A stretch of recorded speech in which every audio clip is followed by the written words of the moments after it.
এই যে আজকে আমরা খাবো কলার থুর। যে দেখুন মা ঠিক করছে, আমি এখন এটা পারি না আসলে। এই যে কিভাবে ঠিক করতে হয় দেখুন, দেখায়।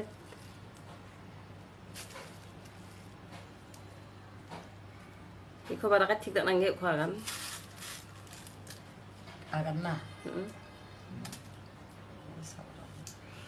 এটা কি করে ঠিক?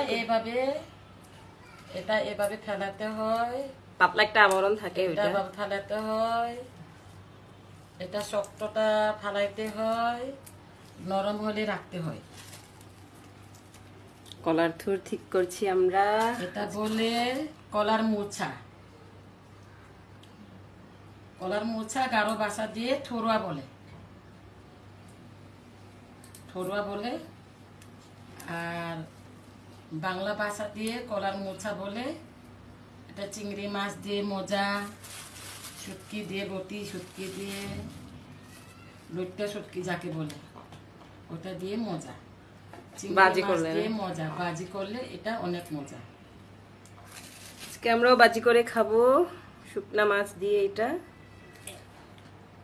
ওই যে আরেকটা মেইন জিনিসটা রয়ে গেছে, ওইটা আমরা পরে ঠিক করব। এটা রয়ে গেছে। এই যে এটা আবার পরে দেখাচ্ছি, দেখতে থাকুন। এই যে এগুলো থাকে এখানে এভাবে, এগুলো ফেলে দিয়েছি। এখান থেকে আমরা হচ্ছে এরকম গুলো নিয়েছি। ওই যে এখানে আছে, ওই যে কাটা শুরু, কাটার প্রসেসিং দেখুন। আমি আসলে এখনো কাটি না, এরকম করে মা আছে, মা কেটে দিচ্ছে। তাই এই সবজি নিয়ে আসলাম, কলার থুর মোছা এটাই বলি। এই যে দেখুন কাটার প্রসেসিং চলছে।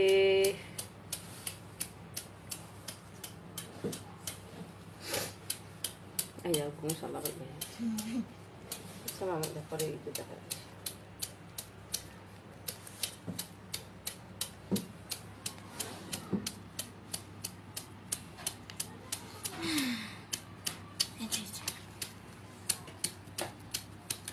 তো অনেকক্ষণ লাগবে এটা প্রসেসিং করার জন্য, আমরা এভাবে কেটে নেব। লাস্ট ফাইনাল আবার আপনাদেরকে দেখাবো।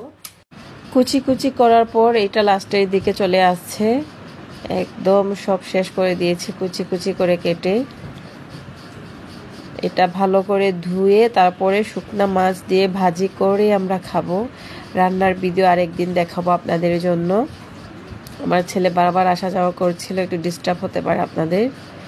এই যে যারা আপনারা কাটতে পারেন না তারা একটু দেখে নিতে পারেন মা কীভাবে কেটে নিচ্ছে। তো আজকে এই পর্যন্তই। সবাই ভালো থাকবেন, সুস্থ থাকবেন, সবার সুস্থতা কামনা করি। দেখা হবে পরের কোনো নতুন ভিডিওতে। আজকে এই পর্যন্তই, বাই।